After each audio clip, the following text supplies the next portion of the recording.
All right, I'm going to kick off the event because this one we've got a lot to go over and a pretty narrow window. CEO Rebecca Barkin will also be joining us a little bit later, but she's on another call and she told us to get started without her. So yeah, we'll dive in, starting the stage now so that all of our community members can kind of understand that this is happening. I know this was kind of a late announcement last night. Had a lot of logistics to go through and get approved with the board and the foundation around this token migration.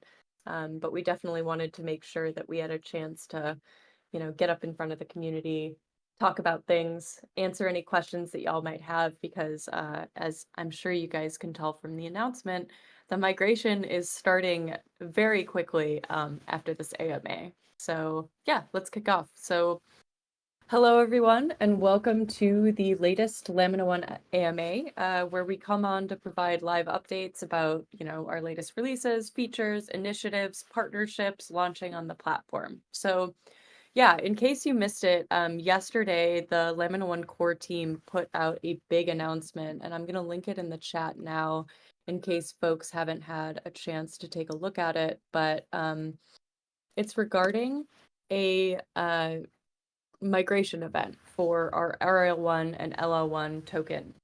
It's kind of an upgrade to the smart contracts that's going to start kicking off this weekend.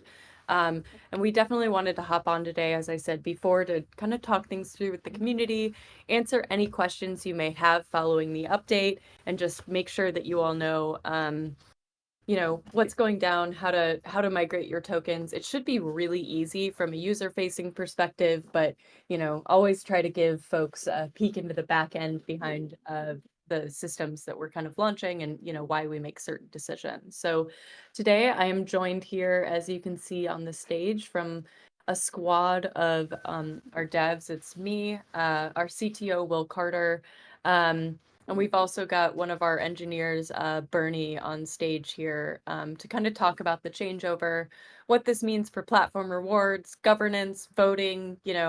All of this is kind of tied into a ton of stuff within the Lamina1 platform, particularly around governance and staking and how folks are able to earn rewards for their participation in the network. So yeah, welcome all. Anyone want to kick things off or say a word before I dive into questions? How are you guys doing? Doing good. It's been a mad rush to get this bug patched, but we'll talk about that in a moment. But otherwise, doing good. Yeah, the team has definitely been busy. We've been, as I mentioned in the announcement, we've been kind of cooking this up. It's been kind of a mad rush this week to get out this token migration before the launch of voting and, a bunch of other stuff that we have kicking off super soon on the network that we've spoken about before. So yeah, I'll just dive into questions. Some of these are from me, some of these are from community members who chimed in last night. So yeah, I think in general, let's kick off. So Will, TLDR, what happened and why are we migrating rewards tokens over to a new set of contracts on the network? Yeah, so I'll keep it pretty high level here. Bernie, you can dig into some of the more deeper details if you'd like. But at a high level, you all remember that there's an LO1 and an RL1 token, and those contracts have built into them a governance mechanism by which a council called OMMA is able to, or should be able to, adjust the rates over time. And there's a set period at the end of each quarter within which it's allowed to adjust those rates. So what had happened was these contracts were developed, they were tested, we did some live play testing with the community, and they were even externally audited. But all of that testing and that audit missed a pretty critical bug in the way that those rates behave when you do change them. Um, and so as a result, we're in this weird scenario, an unfortunate scenario, where either tokens can get stuck for a period of time if you do change the rate, or the math behind the unlocking of the tokens can get screwed up if you change the rate. I think this was exacerbated by doing what basically within the contract, if you don't set a rate, so FOMA for a specific quarter decides not to change the rates, then there's like an automatic carryover function. So it'll just keep the rate previously assigned. And I think that ended up exacerbating the problem because for Q2, which is starting this weekend, we did not change the rates because we were waiting for the results of the upcoming election and to make sure that we had a community member on the board before we made the decision to adjust rates. So that's like at a high level what's going on. The original token contracts had this critical bug in them that triggered when you changed rates. That was exacerbated when you had a period where the rates basically carried over from the previous quarter. I don't know, Bernie, if you want to add any more flavor or description to that. Yeah, I mean, on top of what you said, the actual problem is if you do set the rate, the computation of how much is withdrawable is wrong. If you don't set a rate, it remains correct. So it's kind of the two issues kind of go against each other. So first of all, if you try to set a rate, you might break things. So if you don't set a rate, it keeps going. So it's interesting, right? Because we want to change the rate, obviously, or we want the opportunity to be able to change the rate. And if we had done that for Q2 already, you would have immediately like stopped withdrawals, which is the other bug. So essentially, it's kind of two bugs that work together against each other almost. Yeah, and this will tie into some other questions later on about, whether or not you hold the old LO1 and RL1 and how safe that is. But yeah, that's the TLDR of it all. Yeah, and that was called out to us by an awesome community member. They messaged actually one of our engineers, Baltazar, via email. So, and also I did shout out to Ed Keys as well, who also uncovered like, a kind of related bug related to the contracts, like that also kind of helped clue us into this. So yeah, we're always super appreciative of community members who flag us to things and all of that. So shout out to those two folks. If our anonymous emailer is listening in today, you're amazing. So I guess like, all right, so we know what the issue is. Obviously, we want to fix it. We want to have effective governance on the platform, right? So, I mean, in general, do you guys want to go into, I guess, like how this upgrade will improve the governance and allow OMMA to sort of adjust, unlock and issuance rates in the future? So, like, how will this affect Yeah. governance down the line? Yeah, I mean, I think a better way of saying is this upgrade will enable governance because, Yeah. the bug we're describing basically disables community governance of the token. And so without this upgrade, any tokens that have been issued are going to be, well, any tokens that have been issued, yeah, will basically be stuck at the same rate indefinitely forever. So that would be 5% for LL1 per quarter and 10% for RL1 per quarter. And there's no way for the community to sort of petition for that to increase or slow down over time. So this upgrade is key for actually facilitating and enabling the governance that we described in the white paper and that we think is like really important for the network and for you guys to have a say in how the economics of the network unfold over time. The second change that we did, though, besides just fixing this particular bug is, Bernie made sure that the new contracts are upgradable in the future. So in the scenario where, another bug is found, we won't have to go through the fairly, like relatively, I'll say painful for us, at least on the back end process of swapping these tokens. And we'll talk about that in a little bit. But yeah, in short, this upgrade actually facilitates and enables governance. Yeah, awesome. So yeah, upgradable contracts will be great because yeah, it'll save these guys a lot of the pain that they've been going through this week to get this migration to happen. We got a question almost immediately after I made the announcement last night from Ed Keys, who asked, I don't actually recall a way to force withdraw the liquid L1 from the contracts once the LL1 and RL1 tokens have been issued. Like, is that actually possible, or will you have to gradually let things unlock? Like, I think going a little bit deeper into, how the sort of how that'll work, I think is really helpful. I didn't know how to answer his question last night. Mm. He's right. You can't force unlock L1 from either of the contracts once it's been locked in until the time period expires. So Mhm. that's kind of key to the solution that we chose, which is to enable a swap of the tokens. And then Bernie actually came up with the idea of using the original tokens as collateral and backing for the new tokens. So Mm. you can imagine, like, okay, if we have 500,000 LL1 and we need to mint of the old LL1 and we need to replace it with a new version of the LL1, we need to find another 500,000 L1 to wrap. Well, there is a way that you could actually just use the old LL1 as collateral for the new LL1, and as it unlocks over time, it feeds its balance into the new contract. And there's some like complexity there that needs to be managed. Like if the new LL1 unlocks faster than the old LL1, and we're looking at that and ways to address that over time. But he's right. There is no way to force either the withdrawal of L1 from either contract or even force people to migrate to the new contract. Got it. Yeah.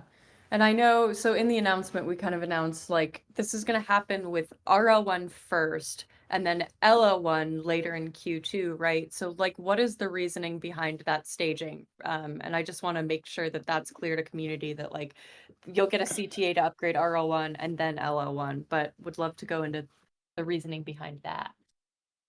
Yeah, so RL1's happening sort of as a natural extension of the quarter system. So, like I said, the next quarter is releasing here this weekend, or beginning, I should say, this weekend. And so it's kind of an opportune time to go ahead and swap over to the new contract so that, any tokens that are received from Q2 on from staking will be in the new version or form of RL1. And that just makes it easier for a multitude of reasons. Like if we wait till Q3, then it just means like more people who have adopted the token need to migrate over. And we wanted to get this patched and updated as soon as possible. So there's either going to be Q2 or Q3, and Bernie and Baltazar were able to get things basically tested and ready for Q2. So we decided to pull the trigger and do it before this weekend. Totally. Yeah. Awesome. And we've actually gotten a lot of questions. Actually, the majority of our community questions since the announcement have been around like, what happens if you simply don't migrate? Like, number one, is there any risk to not migrating your tokens? And number two, like, will users still be able to kind of claim and use old RL1 or LL1 in the system later? Like, how does that work? So migration is 100% optional. Like we encourage it, but you can decide not to do it. If you hold the original tokens, they are safe as long as the rate doesn't change. So if OMMA doesn't change the rates, which obviously it won't do now that it knows of this bug, then those tokens will unlock at the original rates over time without changing. So again, that's 5% per quarter for LO1, 10% for RL1. And yeah, you can hold them and unlock them just as you can today. Nothing will change. But if you decide to, a little pop-up will show up when you go into your wallet and ask you if you'd like to migrate. And then you'll click on that button, it'll migrate them for you. And then those new tokens will generally have probably the same unlock rate immediately, but that rate would then be subject to governance moving forward. Mm-hmm. Yeah, totally. So yeah, I mean, JLev kind of followed up on that question. JLev5 was like, are there any reasons why someone would not want to convert to the new token? Or again, is the idea that like, yeah, if you want to participate in governance, like you're going to want to migrate. Yeah, I mean, there's no strict reason why someone should or shouldn't. I mean, one could be that like, a bug was caught. It wasn't caught by auditors. It wasn't caught by testing. So like, in general, I would move over to the new contract because it is upgradable and we can patch it moving forward if there are any further bugs found. But if you are comfortable with the rates as is and you like them at 5 and 10% and you don't want them to be subject to governance, then you are welcome to keep the old tokens. But there isn't like a really good reason, I'd say, to hold on to the new token other than you want to keep the original 5 and 10% rates. Totally. Yeah, and I think just in general, wanting to reiterate here that like, you know, if you do hold on to those old tokens, like there's no like security risk here, right? It's No, not not at like, all. yeah, I think that's super important to kind of share with folks. Will there be any gas fees associated with the migration process? Bernie, you want to hit that one? Yes, the migration process will be 2 transactions. One is an approved transaction, as if you're used to like DeFi or other interaction smart contracts is very common. So what's going to happen is going to approve the new RL1 contract to spend your old RL1, and then you're going to call the migrate function on the new contract, which will basically transfer your old RL1 into that contract and issue your new RL1 of the same amount. So it's basically just wrapping the old one and issuing the new one. So that's why, like Will was saying, we are able to still use that collateral from the original contract, because whenever you withdraw the new token, it's going to actually withdraw the old one first into the contract and then withdraw your new token to you. So that's how we can keep using the collateral we already had in the old contract. Got it. Got it. Yeah, and Squid asked, I know you answered him in the chat, but like, will we see 2 kinds of RL1 in our wallet or hub page? And I think the answer is like, no, we're going to loop those together. So you'll just see that. But if you do want to see like how much old RL1 versus new RL1 you have, you'll be able to see that like on MetaMask or in the Explorer. I actually have a question for you guys that I don't know the answer to, which is like, how will the new token be labeled differently on MetaMask or in the Explorer compared to the old one? Like, what is it won't. We're keeping the same name to not make it okay. more confusing. Yeah. Just as soon as you migrate, your old balance will be 0. So it's not a problem as soon as you migrate. Got it. Okay. Interesting. All right. And I think too, like, so we're talking about how these new contracts that we're migrating over to are upgradable. So, I think, what does that mean for like the future of governance? Does that mean like, like what kind of powers do we, OMMA, the foundation, have to upgrade those contracts moving forward? Can they just upgrade however they want, or do we have protections in place around that?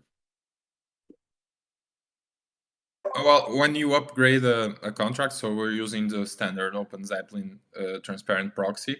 So there's an implementation contract, but the storage, all the state is fixed somewhere else, right? So we can implement a new logic. For example, if there's a bug like the one that happened, we could be able to fix it by issuing a new implementation that has logic functions that are fixed. But modifying the state is always a bit harder. It can still be done, but in this case, we wouldn't touch the state, because it's not like you're gonna want to upgrade the contract and make it change so much that it's not fair to the initial implementation, right? So you don't want to like change RL1 to just mint more tokens, for example. All of those are still in variables that we are not changing ever. Okay. And obviously, so part of the announcement that we made yesterday with this migration is that we're gonna be delaying the kind of launch of voting, right? We wanted to get this migration out first before before we launch voting. So that's been pushed back 2 weeks. We were targeting a February 24th launch. That's now going to be the kind of second week of March. Is this delay going to impact government cycle moving forward? I mean, how do you guys anticipate this might impact elections? Like, and also like, why decide to push voting back as a result of this migration? The reason to push voting back was mostly just a bandwidth issue. We ended up spending a good amount of the last, week and a half, 2 weeks, addressing this bug and getting the new contracts built out and tested, and that meant, taking a step back from the governance dashboard and process during that time. So that's one reason. The other reason is, sorry, what was the first question? I answered the last one. Yeah, is basically this delay, is that going to impact anything in the governance cycle? For example, like when they like any sort of that stuff? It doesn't strictly impact anything, no. The election cycle at the moment is not sort of encoded on chain. So, when we begin an election has not been predetermined and codified on chain. So this shouldn't affect any like election cycles moving forward. But it does sort of change when and if we adjust the rates for LO1 and the issuance rate for RL1. We have decided, like, after that first election that we would sort of, and this is why LO1 isn't being introduced today, that we would give the community the opportunity, or the new OMMA, I should say, the opportunity to vote on the new unlock rate for LO1 and the issuance rate for RL1. And so that's why it will be probably a significant discussion point and campaigning point in this next election, because that will be the first sort of major decision that OMMA needs to make, which is how we adjust the issuance rate for RL1 and the unlock rate for LO1. Yeah, totally. So I think, if you're thinking of running in this upcoming election, I think, obviously those numbers are going to be really key. What are your thoughts on how to adjust that unlock and issuance rate? How will that help out the community? How will that, affect the overall economy of LAMINA1? I think those are going to be super hot topics for candidates coming up soon. So definitely, if you're thinking about running, if you're thinking about nominating, make sure you've got, some solid thoughts and answers around those two numbers. 100%. So John Mark actually asked a follow-up question in the chat to the upgrade process. So he asks, like, okay, like, we know we can upgrade the contracts, but like, who owns the keys for that upgrade process? Is that governable? Yeah, so right now the decision is that the OMF is going to have a multisig that controls the key for upgrading the contract. It was a discussion about whether that should be OMMA, whether there should be a sort of technical committee, is something that's done in other projects. At the moment, OMF is sort of acting as a technical committee in a way, as it's sort of currently driving a lot of decisions on how the network gets developed at this early stage. And so right now it's OMF is going to hold those keys. They are transferable. So in the future, we could examine having some sort of elected technical committee. We didn't choose OMMA because, OMMA should not be, like, the technical expertise of OMMA should not be in smart contracts and how to upgrade them. And that's really a technical consideration. What they should be focused on is like the economic parameters and how they affect the economy. And so it doesn't make sense for a bunch of economists to sort of manage the technical upgradability of a smart contract. That being said, it does need to be transparent. And so the OMF will not update these contracts unless a significant bug is found, in which case we'll do a similar report as what we're doing here, explain what happened, and yeah. Awesome. Yeah, so obviously we've gone like pretty deep into what happened on the back end and stuff, but from like a user perspective, like say I'm just a Lamina1 Hub user, I log into my wallet on Monday, like what can I expect to see as a user to make this migration? Like what are the steps that I'll need to take? So for RL1, you'll start, and I wrote this in the chat, you'll start earning that immediately when the new quarter begins. You won't have to do anything. You probably won't even notice that happening. I think we wrote in the chat as well, these balances will not be separated within the hub. So you'll just see RL1, which will be a sum of old RL1 and new RL1. If you do want to see how much of each that you have, say you do decide not to convert over, then you can see that either in a block explorer, or like if you use MetaMask, you'll be able to see it in MetaMask. So yeah, from an RL1 perspective, you won't have to do anything to begin earning the new one. You will have the decision to make on whether or not you want to swap over your old RL1 to new RL1. In which case, at some point, we're hoping like mid to late next week, a button, a little pop-up will automatically show up in your wallet. I think probably also in the staking dashboard. And if it notices that you have some old RL1, it'll ask you if you'd like to upgrade it. And again, that'll be optional. You can choose to do it. If you do choose to do it, it'll all happen automatically through, I think Bernie said 2 transactions. And that'll be the whole process. You'll just click a button. If you're using MetaMask, you'll have to approve the transactions and they'll be swapped over. Similar process when LL1 comes out later in the quarter. Awesome. Yeah. So definitely, especially I know we've got a lot of ambassadors here, but yeah, when that button starts appearing on the hub, next week, that's why it's coming up. Should be a pretty easy scenario. Lots of complicated stuff going on behind the scenes, but we've tried to make it as easy as possible for folks to migrate on their side. I think one last question, I saved this one up from the chat early on, which is Squid. Oh, actually, no. John Mark actually asked this. Obviously you guys have been really hard at work writing up new contracts this week.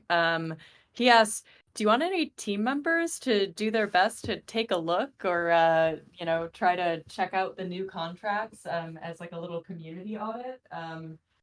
We've got some real technically minded folks. Would you guys be open to letting some of our community members take a look at the new contracts and see if they can find any, kick the tires a little bit? It's always been our intention to open source these, and maybe now's a good time to go ahead and do that. But yeah, I think we don't have any major reservations against open sourcing these, and if you, the community, want to look at them, of course, you're welcome to. Awesome. Oh, and Lily also, good question at the end here. Lily says, yesterday at around 5 to 6 p.m., a couple of users in the community noticed an auto collect thing. Did the team do anything here? Did you guys manually collect rewards for several users or do anything there? Yeah, we did. Yeah, Bernie can talk about it. But yeah, we've been, in order to make this transition as easy as possible, it will collect everyone's tokens for them. Go ahead, Bernie. Yeah, as part of the migration, it's very important that no RL1 of the old RL1 is left in staking. So because staking operates in days, but RL1, LL1 operate in quarters, actually the end of the first quarter will happen throughout a staking day. So the idea is that we're going to stop the old RL1 rewards flowing into staking just before that day ends. So then when that day of the transition is happening, we can pay out all the rewards for all the days before, empty completely staking of RL1, and now we swap over to the new one, so rewards from this day on will be coming in the new one. So that's why we've started doing that yesterday.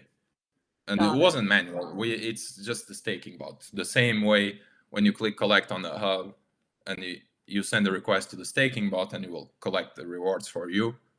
We just did the same way. We sent a list of addresses, all addresses that have staked ever, to the staking bot and just let it claim all these rewards. So now we're going to do that again on Saturday when the migration is happening. But now we'll be quite faster because we already claimed most of the rewards for like almost 90 days, right? There was some people that had never claimed the rewards. But yeah, that's the explanation. All right, so expect another push like that sometime tomorrow as well. Good to know. Yeah, and I think, yeah, Henrique, we'll get back to you on your question about the 2 add token buttons for RL1 so that you can track that. I'll get back to you about that a little bit later. But yeah, actually, we have to jump. The team only had a short amount of time here. Obviously, this has been very fast. The team's been really busy behind the scenes. So thanks so much, Will and Bernie, for jumping on. And thanks to everyone in the community also for joining us today and, wishing everyone a smooth and seamless migration. As mentioned in the update, the launch of voting has been delayed by 2 weeks and is now poised to kick off the week of March 10th. So I think, in the meantime, as a CTA on what next is, feel free again to join us in the new OMMA elections channel to, start campaigning, seeking out nominators, sharing your views on those unlock issuance rates and those economic policies that we kind of did a recap of today. Obviously going to be really hot topics post-migration as we go into our first election cycle. And, as always, keep building. We've got a bunch of really exciting things in the works. You know, we've been hinting at a DEX launch for a while now. We're making a lot of good traction on that, so expect some awesome updates about that next week. We've got a bunch of new partnerships down the pipeline, as well as, you know, we've been talking about gearing up for the upcoming launch of Spaces, Neil Stephenson Artifact Space, marketplace functionality, and a bunch of other major priorities we've been working on super hard in the background. So the team has definitely been busy. We're making sure, you know, that we're ready to kick off this kind of next era of LAMINA1, and we're so glad that you all are with us on this journey. So thanks so much. Happy migration. And yeah, we will catch you all soon. Thanks so much, guys. Thanks, everyone. Take care.